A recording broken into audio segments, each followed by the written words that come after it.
सुप्रभात प्यारे बच्चों। आज मैं आपको पढ़ाने वाली हूँ व्याकरण मंथन का पार्ट 2 वर्ण विचार। तो सबसे पहले हम देखते हैं कि वर्ण क्या होता है।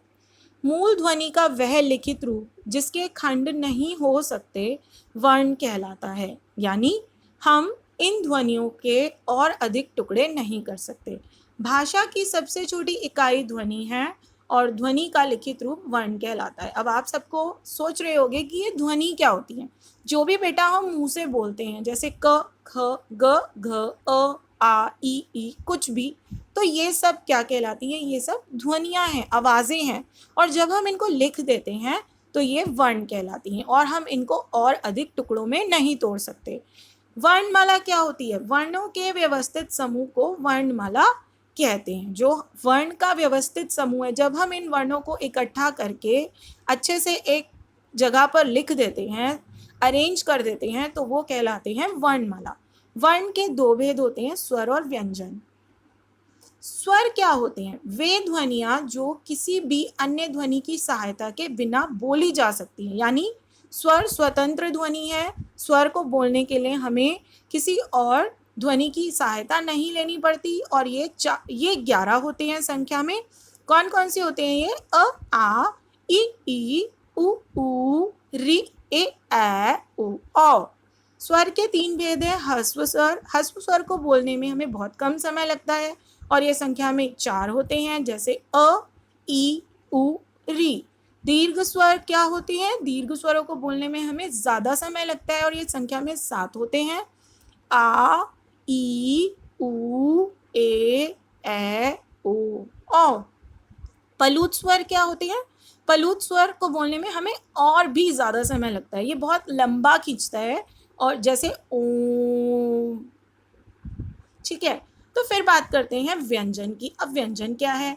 व्यंजन वे वर्ण हैं जो स्वरों की सहायता के बिना नहीं बोले जा सकते। अभी हमने पीछे स्वर पढ़े थे, तो स्वर तो स्वतंत्र ध्वनि है, वो अकेले बोली जा सकती हैं, लेकिन व्यंजन को बोलने के लिए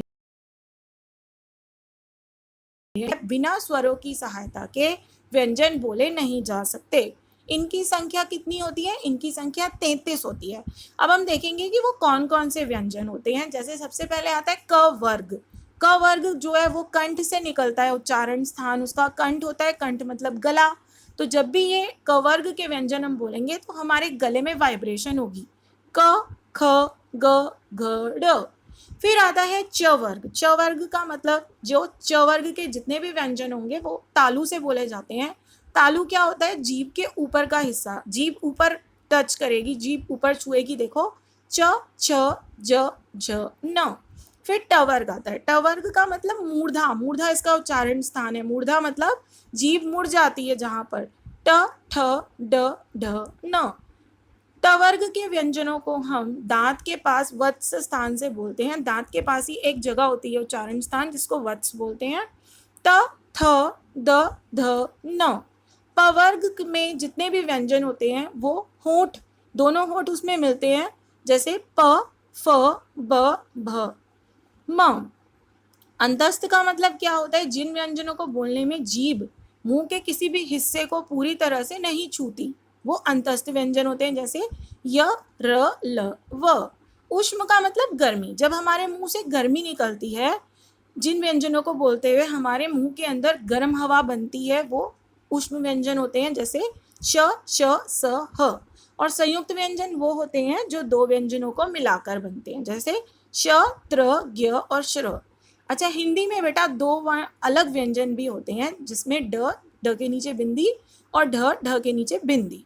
ठीक है, अब व्यंजन के भेद के बारे में हम बात करें तो स्पर्श व्यंजन, जिसमें मुंह जीभ के जिसमें जीभ हमारे मुंह के सभी भागों को छूती है, ये 25 हैं।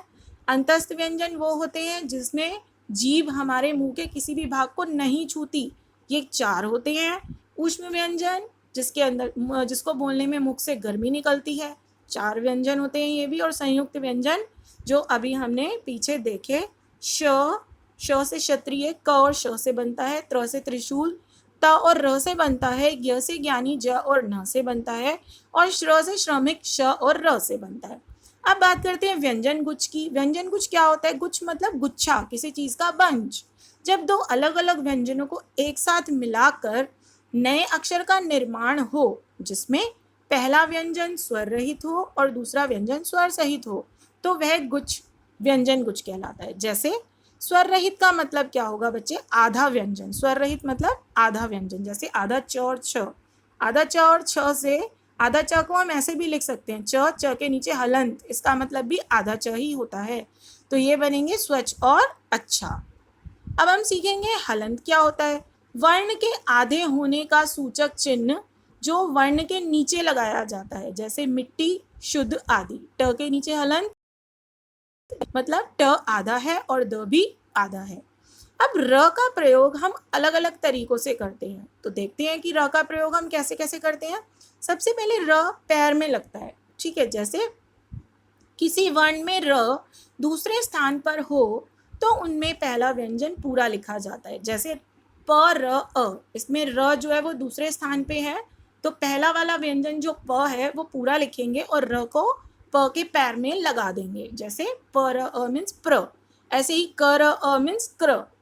एक र की मात्रा लगती है ऊपर, ठीक है। इसमें क्या होता है? इसमें र आधा होने पर स्वयं से आगे वाले व्यंजन के सिर पर लगता है। अब इसमें र जो है वो आधा है, शुरू में र लगा है, दूसरा व्यंजन क्या है? व, तो ये व के ऊपर जाके लग जाएगा, ठीक है। फिर आता है एक तीसरे तरीके का व्यंजन, र का प्रकार, जो हम वी के तरह लगाते हैं, उल्टा वी। ये इसका क्या मतलब होता है? जिसमें पहला वर्ण गोलाकार हो, गोलाकार जैसे ट, ड, ये गोलाकार ही होते हैं वर्ण, इनके नीचे हमेशा ये उल्टा वी वाला र लगता है। यदि र प्लस व्यंजन के बाद मात्रा हो तो यह मात्रा पर लगता है। जैसे धार्मिक, म के ऊपर छोटी की मात्रा और र। गर्मी, म के ऊपर बड़ी की मात्रा और उसी के ऊपर र। अब बात करते हैं कि द्वित्व व्यंजन क्या होते हैं। व्यंजन दो बार एक साथ आए, जो व्यंजन दो बार एक साथ आए किंतु पहला व्यंजन स्वर रहित हो और दूसरा व्यंजन स्वर सहित हो। अभी मैंने आपको पीछे बताया स्वर रहित का मतलब आधा, यानी दोनों, अभी हमने जो पीछे पढ़ा बच्चे उसमें क्या पढ़ा? दोनों अलग अलग व्यंजन है। व्यंजन गुच्छ में क्या पढ़ा था? दोनों व्यंजन अलग अलग हैं, ठीक है। पहला व्यंजन आधा होता है और दूसरा व्यंजन पूरा होता है। लेकिन द्वित्व व्यंजन में क्या होता है? दोनों व्यंजन एक ही होते हैं, पहला व्यंजन आधा होता है और दूसरा व्यंजन पूरा होता है। जैसे आधा क और पूरा क से हमने बनाया पक्का, धक्का। आधा त और पूरा त से हमने बनाया पत्ता, ठीक है। अनुस्वार मतलब बिंदी। अनुस्वार का मतलब बिंदी, हम पहले भी पढ़ चुके हैं कक्षा चौथी में भी। जब भी हम अनुस्वार वाले शब्द बोलते हैं तो आवाज कहाँ से निकलती है? नाक से निकलती है। जैसे रंग, संग आदि।